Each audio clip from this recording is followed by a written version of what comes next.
எக்ஸில் ஆக்ட் ஆகிற ஃபோர்ஸ் பார்த்தீங்கன்னா 100 மட்டும்தான் இருக்குது. எப்படி அப்போ summation of FX equal to 100 தானே?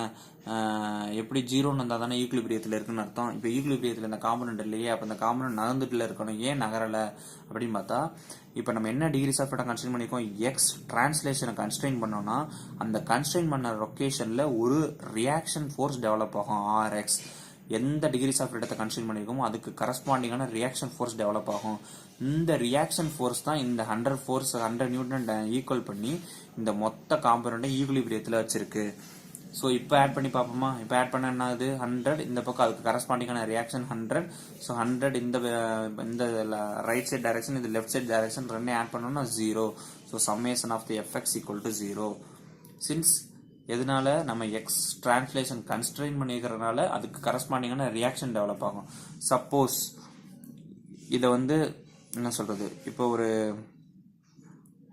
காம்பனண்ட் இருக்கு, இதை வந்து இப்படி ஒரு பாக்ஸ் மாதிரி போட்டு கன்ஸ்ட்ரெயின் பண்ணியிருக்கோம். இப்போ இப்படி வெர்டிகலா ஃபோர்ஸ் அப்ளை பண்ண என்ன ஆகும்னா, இந்த காம்பனண்ட் இதை தாண்டி வெளியில மேலே போக முடியாது, கீழேயும் வர முடியாது. ஸோ ஒய்ல மேலே கீழே நகர முடியல அப்படின்னா இங்கே அப்ளை பண்ணுறது ஒய் ஃபோர்ஸ் அப்ளை பண்ணியிருக்கேன். அப்போ என்ன ஆகணும், இந்த காம்பனண்ட் ஒய் ஃபோர்ஸ் அப்ளை பண்ணால் ஒய்ல நகரணும் மேலே. ஆனால் நகரல. ஏன் நகரல, ஏன் மூவ் ஆகலை அப்படின்னா ஈக்குலிபிரியத்தில் இருக்குது. எப்படி ஈக்குலிபிரியத்தில் இருக்கும்? ஒய்ல 100 நியூட்டன் அப்ளை பண்ணியிருக்கேன், அப்போ 100 நியூட்டன் கொடுத்துருக்கேன். அப்போ அது கரஸ்பாண்டிங்காக இன்னும் இதுக்கான ஆப்போசிட் ஃபோர்ஸ் எங்கே வந்துச்சு அப்படின்னா இந்த லொகேஷன்ல ரியாக்ஷன் ஃபோர்ஸ் டெவலப் ஆகும். ஏன் ரியாக்ஷன் ஃபோர்ஸ் டெவலப் ஆனிச்சு? ஒரு ரியாக்ஷன் எப்போ டெவலப் ஆகும் அப்படின்னா ஒரு ஆக்ஷன் கொடுத்தாதான் ஒரு ரியாக்ஷன் டெவலப் ஆகும். என்ன ஆக்ஷன் இங்கே கொடுத்துருக்கோம்? இந்த டிகிரிஸ் ஆஃப் ஃப்ரீடத்தை கன்ஸ்ட்ரெயின் பண்ணிட்டோம். சும்மாலாம் ரியாக்ஷன் ஃபோர்ஸ் டெவலப் ஆகிடாது. ஏதாவது ஒன்று நம்ம போய் தடுத்தோம்னா மட்டும்தான் அதுக்கான ரியாக்ஷன் ஃபோர்ஸ் டெவலப் ஆகும். ஒயில ஃபோர்ஸ் அப்ளை பண்ணும்போது அது ஃப்ரீயாக ஒயில மூவ் ஆக முடிஞ்சிச்சுன்னா, ஒய் டிகிரிஸ் ஆஃப் ஃப்ரீடம் ஃப்ரீயாக இருந்துச்சுன்னா ரியாக்ஷன் ஃபோர்ஸ் டெவலப் ஆகாது. நம்ம எப்போ ஒயில நகர்றதை கட்டுப்படுத்துகிறோமோ, அதை எப்போ கன்ஸ்ட்ரெயின் பண்ணி நிப்பாட்டணும்னு நினைக்கிறோமோ அப்போது உள்ள ஒயில இருந்து ஒரு ரியாக்ஷன் ஃபோர்ஸ் டெவலப் ஆகி இதை வந்து ஈக்குலிபிரியத்துக்கு கொண்டு வந்துடும். சேம் இசட்ல நகரணும், இந்த காம்பனண்ட் இசட்ல மூவ் ஆகணும்னு நினைக்கிறோம், ஆனால் இசட்ல கன்ஸ்ட்ரெயின் பண்ணிட்டோம் அப்படின்னா அந்த இசட்ல ஃபோர்ஸ் அப்ளை பண்ணால் அந்த கன்ஸ்ட்ரெயின் பண்ண லொகேஷனில் ஒரு ரியாக்ஷன் ஃபோர்ஸ் டெவலப் ஆகி அந்த அப்ளை பண்ண ஃபோர்ஸையும் ரியாக்ஷனும் ஈக்குவல் அந்த ஆப்போசிட்ல இருக்கும். ஸோ அது வந்து ஈக்குவல் 0 வந்துடும். ஸோ ரியாக்ஷன் அதனால இது வந்து ஈக்குலிபிரியத்தில் இருக்கும். ஸோ மூணுக்கும் புரிஞ்சிருக்கும்னு நினைக்கிறேன். ஃபோர்ஸ் நம்ம அப்ளை பண்ணுற ஃபோர்ஸு டேலி பண்ணுறதுக்கு அதோட டிகிரிஸ் ஆஃப் ஃப்ரீடம் கன்ஸ்ட்ரெயின் ஆகியிருந்தால் அது ரியாக்ஷன் ஃபோர்ஸ் டெவலப் பண்ணி அந்த டேலி பண்ணிடும், அதை வந்து 0 ஆக்கிடும். ஸோ அதனால அது ஈக்குலிபிரியத்தில் இருக்கும். ஓகேவா? நம்ம எஃப்எக்ஸ் ஃபோர்ஸ் அப்ளை பண்ணியிருப்போம், ஆனாலும் இந்த காம்பனண்ட் மூவ் ஆகலை. எப்படின்னா ஒரு இடத்துல ஃபிக்ஸ் பண்ணியிருக்கோம், அதில் வந்து அதுக்கு கரஸ்பாண்டிங்கான ரியாக்ஷன் ஃபோர்ஸ் டெவலப் ஆகுது. அதே மாதிரி ஒய்ல அதே மாதிரி டெவலப் ஆகும், இசட்ல டெவலப் ஆகும். ஓகே, இப்போ இது ஓகே. இப்போ மொமெண்ட்டுக்கு ஒரு அடுத்த ரொட்டேஷனல் இந்த ஷாஃப்ட் இருக்கு, இதை வந்து இப்படி ஜஸ்ட் இப்படி வந்து இந்த எண்டை வந்து இப்படி பிடிச்சிருக்கேன்னு வச்சுக்கோங்க. இந்த ஷாஃப்ட் இருக்கு, இந்த எண்டை வந்து இப்படி வச்சிருக்கேன். இப்போ இதில் வந்து எஃப்எக்ஸ் ஃபோர்ஸ் அப்ளை பண்ண இந்த ஷாஃப்ட் மூவ் ஆகலை. ஸோ ஓகே, ஏன் மூவ் ஆகலைன்னா இந்த இது வந்து எக்ஸில் மூவ் பண்ணாமல் இந்த இடம் வந்து இந்த சைடு இருக்கிற ஒரு பிளேன் வந்து கன்ஸ்ட்ரெயின் பண்ணிக்கிறச்சு. ஸோ எக்ஸ்டில் இதெல்லாம் மூவ் ஆக முடியல. இதுக்கு கரஸ்பாண்டிங் ரியாக்ஷன் இங்கே வந்து டெவலப் ஆனிச்சு. ஓகே, இப்போ இதே ஷாஃப்ட் இப்படி வச்சுட்டு இப்படி ரொட்டேட் பண்ணால் ரொட்டேட் ஆகுது. அப்போ இங்கே ஒரு மொமெண்ட் அப்ளை பண்ணுறேன், ஒரு 100 நியூட்டன் மீட்டர் அப்ளை பண்ணால் என்ன ஆகும்னா அந்த ஷாஃப்ட்டை சுத்த ஆரம்பிச்சிடும். அப்போ இது ஈக்குலிபிரியத்தில் இருக்கா அப்படின்னு பார்த்தா கிடையாது. ஏன்னா இது வந்து ஒரு மோஷனில் இருக்குது, நம்ம அப்ளை பண்ண ஃபோர்ஸ்னால ஒரு எஃபெக்ட் நடந்துட்டு இருக்கு. அதே ஷாஃப்ட்டை இப்படி பிடிச்சிட்டேன். இப்போ 100 மொமெண்ட் அப்ளை பண்ணுற இந்த ஷாஃப்ட் ரொட்டேட் ஆகலை. என்ன காரணம்னா இங்கே இப்படி ரொட்டேட் பண்ண மொமெண்ட்டுக்கு ஆப்போசிட் ரியாக்ஷன் மொமெண்ட் இங்கே டெவலப் ஆயிருச்சு, ஃபிக்ஸ் பண்ணதுனால டெவலப் ஆயிருச்சு. இப்போ எக்ஸ் ஆக்சிஸ் ரொட்டேஷன் கொடுத்தோம்னா இங்கே X axis reaction moment develop ஆகி அதை டேலி பண்ணுது. இங்கே 100 நியூட்டன் மீட்டர் இப்படி கிளாக் வைஸ் அப்ளை பண்ணால் இதை ஹோல்டு பண்ண இடத்துல என்ன ஆகுதுன்னா உள்ள இன்டர்னல் ரியாக்ஷன் வந்து ஒரு 100 நியூட்டன் மீட்டர் ஆப்போசிட்ல டெவலப் ஆகி ரெண்டையும் டேலி பண்ணிடுது, ரெண்டையும் சமமாக்கிடுது. ஸோ ஈக்குலிபிரியம் இது வந்து ரொட்டேஷனல் ஈக்குலிபிரியத்துக்கு வந்துருச்சு. ஸோ அதனால தான் இந்த ஷாஃப்ட் இப்படி ரொட்டேட் பண்ணால் இந்த பக்கம் ரொட்டேட் ஆக மாட்டேங்குது. ஏன்னா இந்த பக்கம் ஃபிக்ஸ்டு, அதுக்கு ஆனால் ஈக்குலிபிரியத்தில் இருக்குன்னு சொல்றதுக்கு என்ன காரணம், இங்கே 100 கொடுத்துருக்கோன்னா இங்கே ஆப்போசிட் 100 டெவலப் ஆயிருக்கும். ஸோ ரெண்டும் டேலி ஆயிரும். ஸோ இந்த இடத்த வந்து ஜஸ்ட் இப்படி ஃபிக்ஸ் பண்ணியிருக்கோம் அப்படின்னா இங்கே ஒரு 100 நியூட்டன் மீட்டர் நம்ம அப்ளை பண்ணியிருக்கோம்னா இங்கே என்ன ஆகும்னா அதுக்கு ஆப்போசிட்டாக ஒரு ரியாக்ஷன் மொமெண்ட் ஆர் அபவுட் இது வந்து ஒரு எக்ஸ் ஆக்சிஸ்னு வச்சுக்கிட்டோம்னா எக்ஸ். ஸோ இங்கே எக்ஸில் 100 நியூட்டன் இப்படி இந்த டைரக்ஷனில் அப்ளை பண்ணும்போது இந்த இடத்த ஃபிக்ஸ் பண்ணிட்டோம்னா, ஃபிக்ஸ் பண்ண மாட்டேன்னாலும் கடகடன்னு சுற்ற ஆரம்பிச்சிடும். அப்போ என்ன அர்த்தம்? ரொட்டேஷனல் டிகிரிஸ் ஆஃப் ஃப்ரீடம் இதுக்கு ஃப்ரீன்னு அர்த்தம். When we constrained degrees of freedom, எப்போ நம்ம டிகிரிஸ் ஆஃப் ஃப்ரீடத்தை டிஸ்டர்ப் பண்ணுறோமோ அப்போ தான் ரியாக்ஷன் டெவலப் ஆகும். இங்கே என்ன பண்ணியிருக்கோம்? எக்ஸ் ரொட்டேஷனை ஃப்ரீயாக இருந்துச்சுன்னா இங்கே 100 நியூட்டன் அப்ளை பண்ணும்போது ஷாஃப்ட் ரொட்டேட் ஆகிருக்கும். ஆனால் நம்ம என்ன பண்ணுறோம்? இதை ஃபிக்ஸ் பண்ணுறோம். இந்த டிகிரிஸ் ஆஃப் ஃப்ரீடத்தை டிஸ்டர்ப் பண்ணுறோம். இந்த கன்ஸ்ட்ரெயின் பண்ணி இதை ஃப்ரீயாக ரொட்டேட் ஆக விடாமல் தடுக்கிறோம். தடுக்கிறனால என்ன ஆகுது? ஒரு ஆப்போசிட் மொமெண்ட் ரியாக்ஷன் டெவலப் ஆகுது. இது டெவலப் ஆகி இந்த 100னா இந்த 100, இதுவும் 100 நியூட்டன் மீட்டருக்கு டெவலப் ஆகிருக்கும் அண்ட் ஆப்போசிட் டைரக்ஷன். ஸோ ரெண்டையும் இப்போ ஆட் பண்ணி பார்த்தோன்னா 0 ஆகிடும். 0 ஆனதுனால இது எக்ஸ் ஆக்சிஸில் ஈக்குலிபிரியத்தில் இருக்குது அப்படின்னு அர்த்தம். ஸோ சிமிலர்லி ஒய் அண்ட் இசட்டுக்கு, இசட் ஆக்சிஸ் இதே தான். ஸோ இதை வச்சுட்டு தான் சப்போர்ட் ரியாக்ஷன்ஸ்னு சொல்லி ஒன்று கண்டுபிடிப்போம். சிம்பிளி சப்போர்ட்டட் பீம்ஸில் ஒவ்வொரு டைப்ஸ் ஆஃப் சப்போர்ட்ஸ்க்கும் என்னென்ன டிகிரி ஆஃப் ஃப்ரீடம் இருக்குது, அது என்னென்ன ரியாக்ஷன் ஃபோர்ஸ் அதால் கொடுக்க முடியும் அப்படிங்கிறத இதை வச்சு தான் கன்சிடரே பண்ண முடியும், டெவலப் பண்ண முடியும். It's okay. ஸோ இது நான் புரிஞ்சிருக்குன்னு நினைக்கிறேன். அடுத்து ஒரு 2D பிளேன் 2D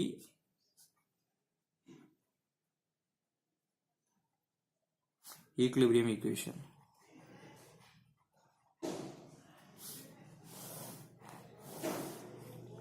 ஒரு 2D ஈக்குலிபிரியம் ஈக்குவேஷன்னா ஒரு காம்பனன்ட் 2Dயில் இருக்குன்னா அது ஈக்குலிபிரியத்தில் இருக்குங்கிறதுக்கு என்னென்ன ஈக்குவேஷன் தேவைன்னா summation of fx = 0, summation of fy = 0, summation of moment about z = 0. இந்த ஆக்ஷன் இந்த இது எப்படி இந்த 3 ஈக்குவேஷன் வந்துச்சு அப்படின்னு கேட்டால் நான் இதுக்கு முன்னாடியே சொல்லியிருந்தேன். ஒரு காம்பனண்ட்டுக்கு அது ஈக்குலிபிரியத்தில் இருக்கணும்னா அதோட ரியாக்ஷன்ஸும் ஆக்ஷன் ஃபோர்ஸும் ஈக்குவல் டு 0வாக இருக்கணும் அதை சம் பண்ணும்போது. அப்போது இங்கே டெவலப் பண்ணணும், ரியாக்ஷன் ஃபோர்ஸ் டெவலப் பண்ணணும்னா என்ன ஆகணும்? நம்மளுக்கு 2Dயில் ஒரு காம்பனண்ட் 2D ஸ்பேஸில் இருக்கும்போது அதுக்கு எத்தனை டிகிரிஸ் ஆஃப் ஃப்ரீடம் இருக்கும்? 3 டிகிரிஸ் ஆஃப் ஃப்ரீடம் இருக்கும்.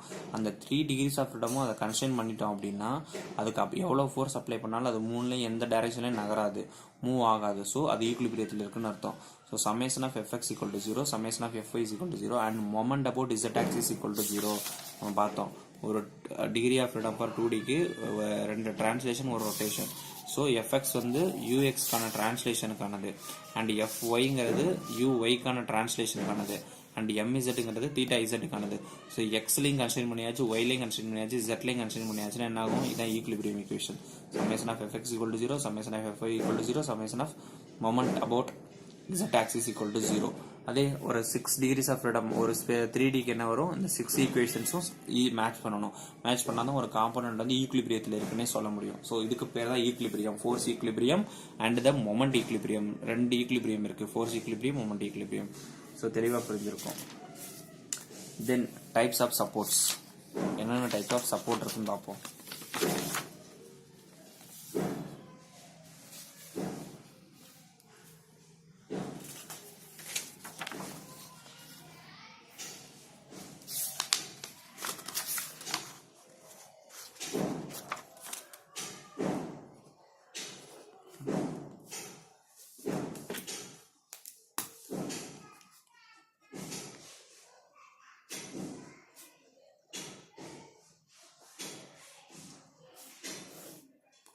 Types of support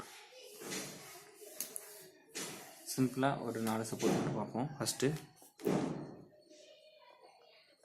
ஹிஞ்ச்டு support. ஹிஞ்ச்டு சப்போர்ட்னா என்னன்னா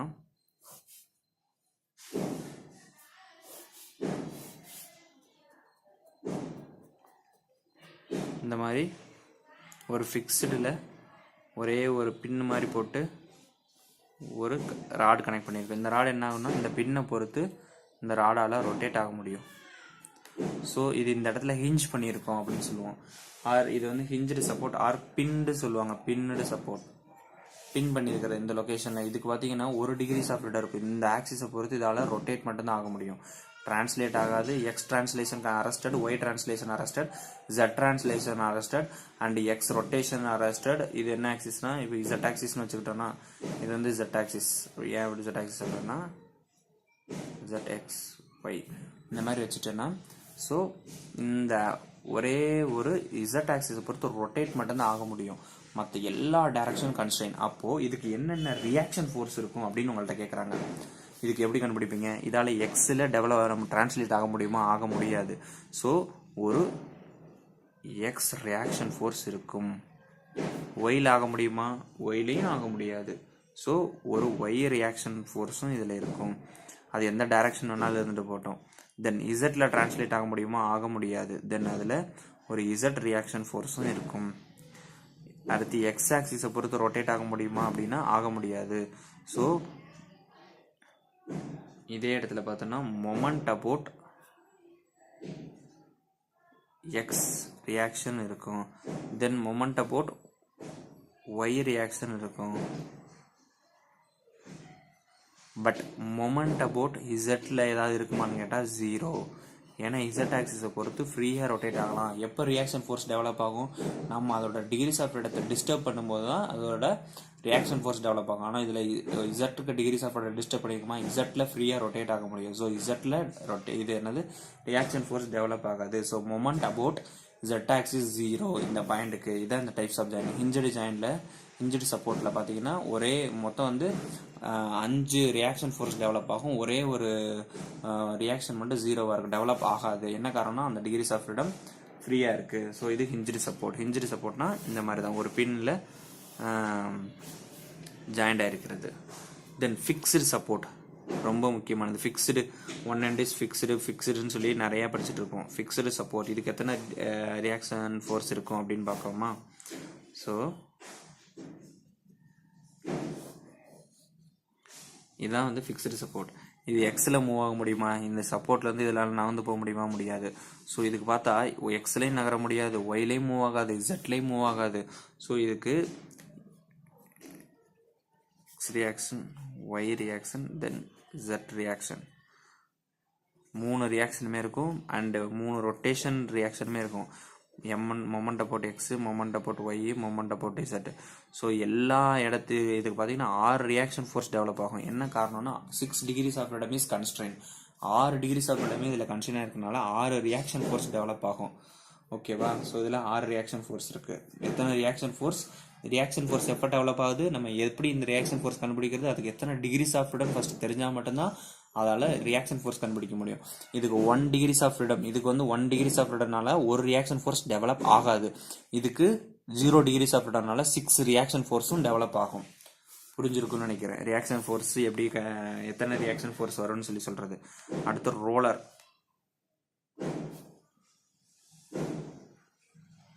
ரோலர் சப்போர்ட்னா என்னென்னா இப்படி இருக்கும். அது மேலே ஒரு பிளேட் மாதிரி இருக்குன்னு வச்சுக்கோம். இப்போது இந்த பிளேட் என்ன ஆகுதுன்னா இந்த ரோலரை தாண்டிட்டு கீழே வர முடியுமானா வராது. ஸோ இது என்ன பண்ணுன்னா ஒரு அப்வேர்டு ரியாக்ஷன் ஃபோர்ஸ் கொடுக்கும். அது RYன்னு வச்சுக்குவோம். இதில் இங்கே ஃபோர்ஸ் அப்ளை பண்ணால் எக்ஸ் ஆக்சிஸில் டிரான்ஸ்லேட் ஆக முடியுமான்னு பார்த்தா ஆக முடியும். அதனால் ரியாக்ஷன் ஃபோர்ஸ் எக்ஸில் வராது. தென் எக்ஸில் ரியாக்ஷன் ஃபோர்ஸ் வராது, ஏன்னா இது எக்ஸில் டிரான்ஸ்லேட் ஆயிரும். So X degrees of freedom வந்து ஃப்ரீயாக இருக்குது. ஸோ RX வருமானு பார்த்தா RX = 0 வராது. ஒயில் வருமானு பார்த்தா இது ஒயில் கீழே இறங்க முடியாது, அதனால் இங்கேருந்து ஒரு ரியாக்ஷன் ஃபோர்ஸ் கொடுக்கும். ஸோ ஒய் டிரான்ஸ்லேஷன் ரியாக்ஷன் வந்து இருக்கும். அதே மாதிரி ஜெட்டில் இந்த காம்பனண்ட் இந்த ஜெட் ஆக்சிஸில் இந்த ரோலர் மேலே மூவ் ஆகலாமான்னு பார்த்தா மூவ் ஆகிக்கிறலாம். அந்த ரோலர் மேலேயே மூவ் ஆகிக்கிறலாம். ஸோ இதில் வந்து ஜெட் ரியாக்ஷனும் இருக்கும், இது இருக்காது. ஏன்னா ஜெட்லேயும் ஃப்ரீ. ஒன்று என்னென்னா ஒய் மட்டும்தான் பார்ஷியலி கன்ஸ்ட்ரெயின் ஆகிருக்கு. அதனால அதுக்கான ரியாக்ஷன் கரஸ்பாண்டிங்காக டெவலப் ஆகும். பார்ஷியலினா இந்த பிளேட் வந்து இந்த ரோலர் மேலே இருந்து போயிடும். இந்த மேலே நகர்ந்துச்சுன்னா மேலே போயிடும். அதுக்காக ஒயில் நகர முடியாதுன்னு இல்லை, மேலே நகர்ந்துடலாம். ஆனாலும் நம்மளுக்கு இந்த ரோலர் வச்சிருக்கனால கீழே நகர முடியாது. ஸோ அதுக்கான ரியாக்ஷன் ஃபோர்ஸ் இங்கே இருக்கும். ஸோ RY இருக்குது. மொமெண்ட் அபவுட் எக்ஸ் ஆக்சிஸ், இப்போ வந்து இந்த ஆக்சிஸ் இங்கே இருக்குல்ல எக்ஸ் ஆக்சிஸ், இதை பொறுத்து ரொட்டேட் ஆகலாமா அப்படின்னு பார்த்தா ரொட்டேட் ஆக முடியாது. ரோலர் ரொட்டேட் ஆகலாமா? ரொட்டேட் ஆனிச்சுன்னா இந்த ரோலரை விட்டு மேலே போயிடும். ஸோ இந்த ரோலர்லேருந்து வெளியே போய் இப்படி இருக்கிறது வந்து இந்த ரோலர் மேலே இது இருக்குன்னா இப்படி ரொட்டேட் ஆகும்போது இதுதான் இந்த ரோலர், இது மேலே இந்த பிளேட் இருக்குது. ஸோ அந்த பிளேட் என்ன ஆகுனா எக்ஸில் டிரான்ஸ்லேட் ஆகுது, ஒயில் டிரான்ஸ்லேட் ஆகுது. இது வந்து இசட் ஆக்சிஸ், இசட்டில் டிரான்ஸ்லேட் ஆகுது. ஒயில் மட்டும் மேலே வந்துச்சுன்னா இந்த ரோலரை விட்டு மேலே வந்துடும். அண்டு ரோலர் மேலேயே இருந்துச்சுன்னா கீழே போக முடியாது. ஸோ ஒயிட் டிரான்ஸ்லேஷன் மட்டும் கன்ஸ்ட்ரெயினாக இருக்குது. ஸோ அதுக்கான ரியாக்ஷன். தென் எக்ஸில் ரொட்டேட் ஆகலாமான்னு பார்த்தா இப்படி எக்ஸில் ரொட்டேட் ஆனிச்சுன்னா இந்த ரோலரை விட்டு மேலே வந்துடும். ஸோ எக்ஸில் ரொட்டேட் ஆகக்கூடாது. அண்ட் தென் ஒயில் ரொட்டேட் ஆகலாமான்னு பார்த்தா இந்த ஒய் ஆக்சிஸ் அப்படின்னா இது இசட் ஆக்சிஸ். ஒய் ஆக்சிஸ் வந்து வெர்டிக்கலாக இருக்கிறது அப்படின்னு இதில் வச்சுருக்கோம். நம்மளோட இதுபடி வெர்டிக்கல் வந்து ஒய் ஆக்சிஸ் வச்சுருக்கோம். ஸோ இப்படி ஒயில் ரொட்டேட் ஆகலாமான்னு பார்த்தா ரொட்டேட் ஆகிக்கலாம். தென் இசட்டில் ரொட்டேட் ஆகலாமான்னு பார்த்தா இசட்லேயே ரொட்டேட் ஆகிக்கலாம். ஸோ ஒன்லி ஒரு ரொட்டேஷனல் டிகிரிஸ் ஆஃப் ஃப்ரீடம் இதுக்கு வந்து கன்ஸ்ட்ரெயினாக இருக்குது. இந்த ரோலரை விட்டு மேலே போகக்கூடாதுங்கிறதுனால எக்ஸ் ஆக்சிஸில் வந்து ரொட்டேட் ஆகாது. அதர் தென் எல்லா ரியாக்ஷனுமே இருக்கும். இதான் roller support. Knife edge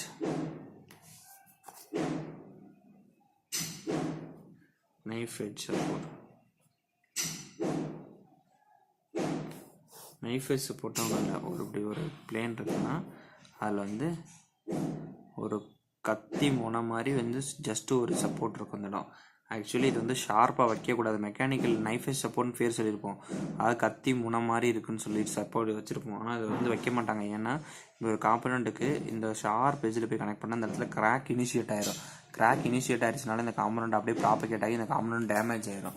so அதனால வந்து எப்போவுமே இந்த மாதிரி ஷார்ப் எட்ஜஸ் இருக்கிற ஜாயின்ட்ஸ் வந்து சப்போர்ட்ஸ் வந்து எங்கேயுமே மெக்கானிக்கலில் யூஸ் பண்ணக்கூடாது. பட் இங்கே ஸ்டடி பர்பஸ்க்காக இது வந்து நைஃப் எட்ஜ்னு சொல்கிறோம். ஆனால் ரியல் எப்படி இருக்கும்னா இப்படி வந்து இந்த மாதிரி தான் இருக்கும். இது மேலே தான் அது இருக்கும். ஸோ இதை பார்த்தா நைஃப் எட்ஜு கிடையாது, ஜஸ்ட் ஒரு சாம்பர்டு பண்ண எட்ஜு தான். ஓகேவா? ஸோ இதுக்கு என்னென்ன டிகிரிஸ் ஆஃப் ஃப்ரீடம் இருக்குமோ சிமிலர் டு ரோலருக்கு என்ன இருந்துச்சோ சேம் திங் இங்கேயும் இருக்கும். ஜஸ்ட் ஒய்யோட வெர்டிக்கல் ரியாக்ஷன் இருக்கும். மற்றபடி இது இந்த ஆக்சிஸில் ரொட்டேட் ஆகலாம். அதே மாதிரி டிரான்ஸ்லேட்டும் ஆகிக்கிறலாம். ஸோ எல்லா ரியாக்ஷனும் இங்கே இருக்கும். ஜஸ்ட்டு ஒய்யோட டிரான்ஸ்லேஷனை பார்த்தா ஒய் ரியாக்ஷன் மட்டும் இருக்கும். ரொட்டேஷன் பார்த்தா அபவுட் இந்த ஆக்சிஸை பொறுத்து மட்டும் இந்த ஆக்சிஸ் கிடையாது,